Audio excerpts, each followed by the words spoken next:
Hello everybody, this is Genevieve with another update about Haunted A Cursed Appalachian Tarot deck.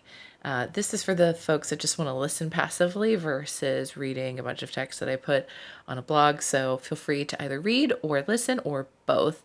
First of all, I want to remind everybody that the surveys need to be completed at some point this month. I'm hoping to keep it open as long as possible until I'm finished with the cards. So I expect to be closing the surveys at the end of September when I ship everything off to the printer. So that'll be like a nice time to do that. When those are closed, you won't be able to change your address or anything like that unless you ask me. So, and I think we're at about 87% of folks who have finished their survey. So please finish the survey. The other thing I need to remind folks about is that you will not be charged for your shipping until later, before I actually ship everything out. Right now, I don't have a firm date for when that's going to happen. It could be in December, it could be in January. I might wait until after the holidays, just out of fear of losing packages, because with the added stress of the holidays, it might actually be worse to send them out around that time. So I'm just going to really take it as it comes and take things a day at a time. So those are the big updates. And that includes for you pre-order folks. I know we have some pre-order folks. You will not be charged for shipping until later. So just know that that will happen. If you want to do in-store pickup, that is an option. And just make sure that you select that under the shipping options under state in that form. I don't know why it's like this, but this is the way it is on BackerKit. You go to state and you select local pickup.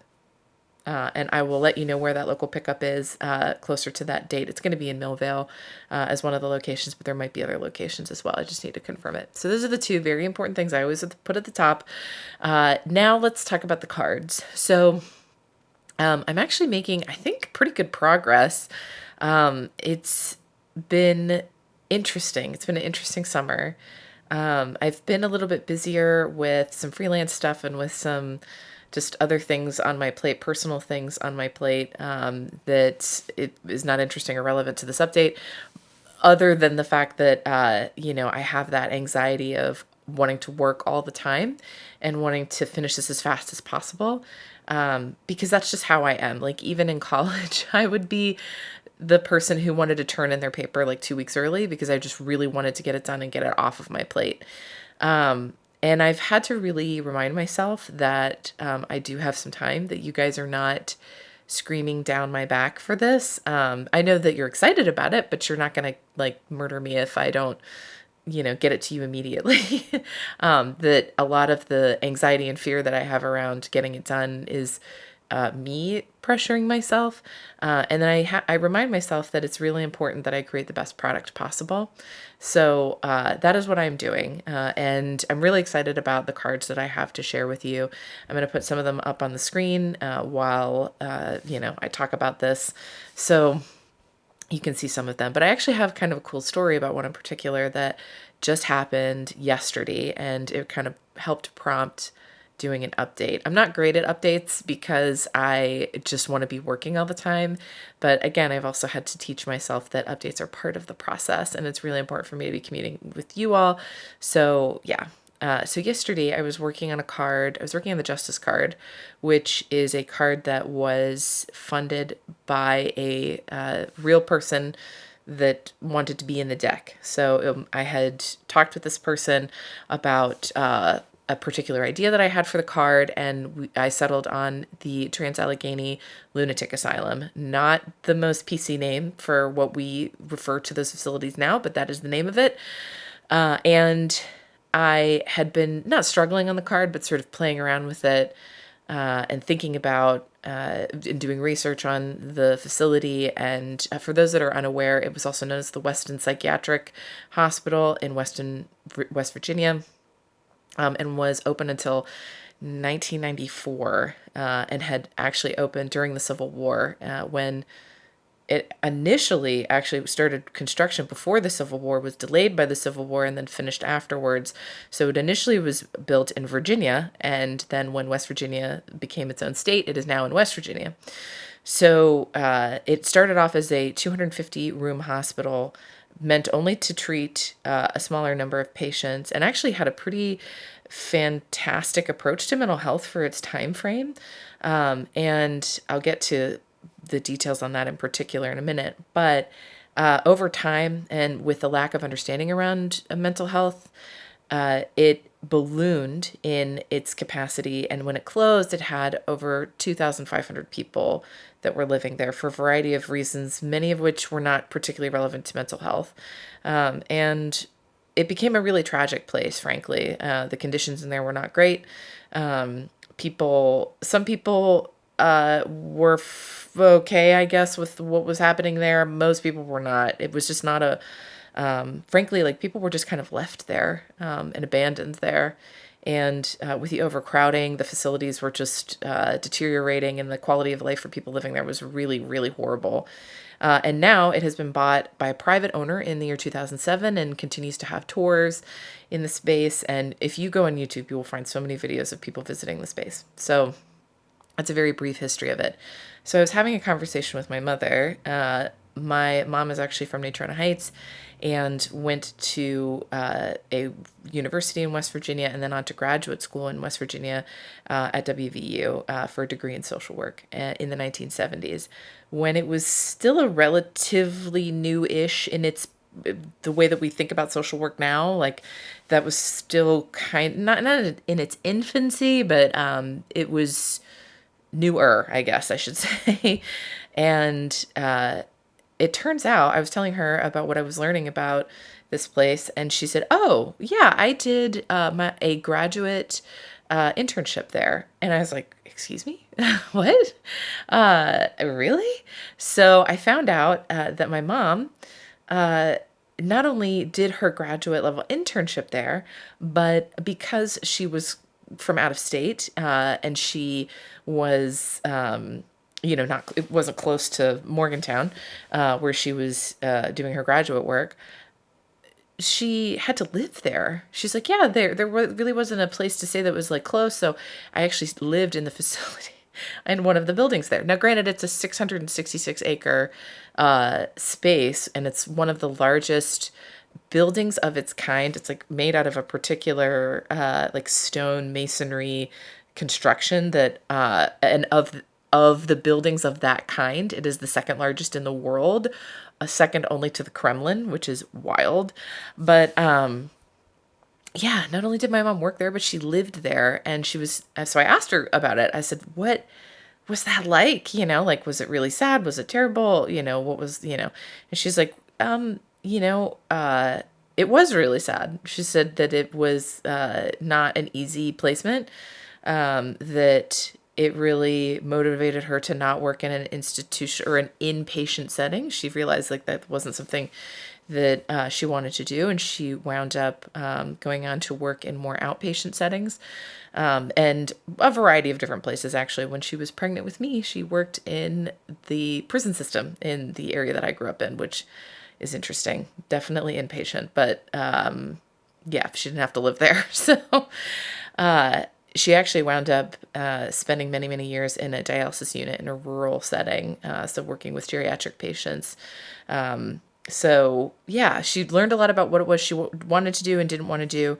And, she just said that back then, the attitude was really that there was a lot of stigma against mental illness, that people just didn't understand it. And so people were just, like she said, they were just abandoned there. And it was just sad, really, more than anything else. And she said that she had spent a little bit of time kind of wandering around in the space and found, she said that especially at that time, people didn't throw things out, especially old medical records. And she found treatment plans from when the facility initially opened during, like, just immediately after the Civil War. And she said that the treatment plans for folks, it was mostly focused on people who had served in the military during the Civil War. And the treatment plans included things like quiet, making sure that the spaces were quiet for everybody, as well as making sure people got outside but weren't able to essentially escape, which is like, oh my gosh. And yeah, it was just a really kind of, how do I want to put this, like a thoughtful, conscientious way of thinking about mental health in the late 19th century versus what it eventually became. So from that 250 beds, it, ballooned, and it's not like they built more space. I mean, it was, the building itself, like I said, was at 100 times capacity by the time it closed in 1994. Which is just devastating. So I'm going to include some links to some YouTube videos, not a bunch of the ghost huntery ones. I'll be incredibly honest with you. For this card, I really didn't want to focus on that at all. I know that that's what people, I'm going to get shit for that. I know that people are going to be like, it's a tarot deck about ghost stories. Why aren't you putting the ghosts in there? And after talking to my mom about her experience there, after watching a lot of the people who did spend time there, and granted, like, if you go take a tour there, like, I'm not going to shade anybody for like going and supporting the people that now currently own that place and learning about it, but I really didn't want to talk about the people that live there. They were stripped of their agency. They were stripped of their rights, in a way that, like,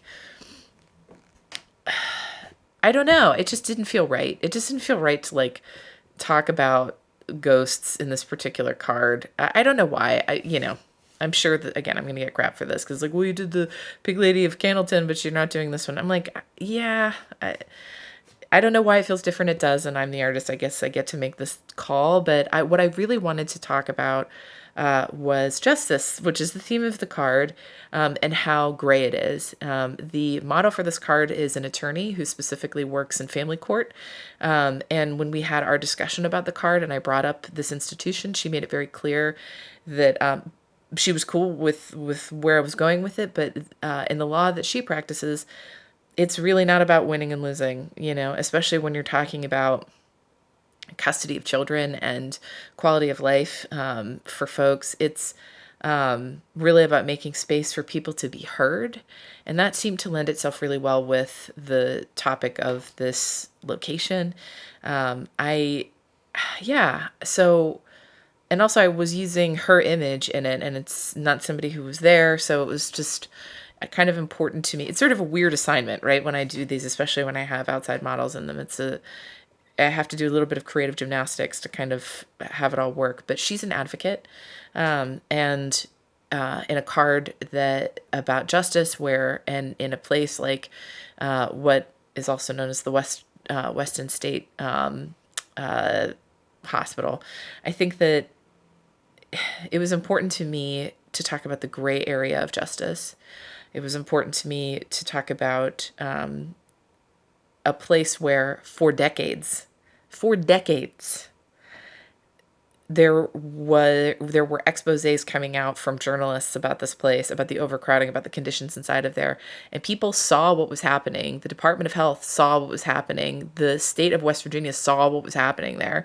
But resources were not allocated appropriately. Attitudes around mental health were not kind of where they should be. Or even if people felt a certain way about it, like, nobody listened, right? Or like just the resources weren't there to help support what was happening there. And then eventually they just closed it, right? So, and in talking to my mom about the work that she did there, she made it very clear that there are definitely people that benefit from being in a more institutionalized setting, that the comfort of care that one receives when things are very much on a schedule and things are sort of a certain way. The problem comes when, again, the quality of life is being affected, and when people feel like, sure, they're getting, their basic needs met, but they don't feel like they actually are thriving to the best of their abilities. And you'll see the card. You'll see kind of what I did. Instead of having justice be blind, the eyes are wide open. There's 3 eyes actually in it. And instead it's the mouth that's sewn shut. And then I took the figure and kind of made this raveling ribbon like effect across the portrait, an unraveling of self, and made the figure, instead of all color, made it gray, and then surrounded by a beautiful sunset in that region, hoping that for change, right? But also, underneath this, I don't know how to describe it other than like underneath this sort of oppressive eye there. And then I put the outline of the institution there, but I realized after I had drawn it that it almost looks like wings behind the figure, which does kind of allude to, the initial card, but without like being overt or particularly Christian, because there's nothing like religious about this particular card. But yeah, so that's kind of where I'm at with it. And that's just one story about one card. So I hope you enjoyed this update, and I will be updating you soon as I continue to go along. Again, I hope to be completely done with the entire deck by the end of September. That is the goal. I have September 20 in my mind as like a really important date, but if I need to go all the way to the end of September, I will. But my brother's getting married like the last weekend of September, so definitely before that. I'd really prefer to have this out the door before his wedding. So, yeah, so I can move on to the next thing. Thank you so much for everything. Thank you for allowing this project to happen, and I can't wait to hear your comments. Bye.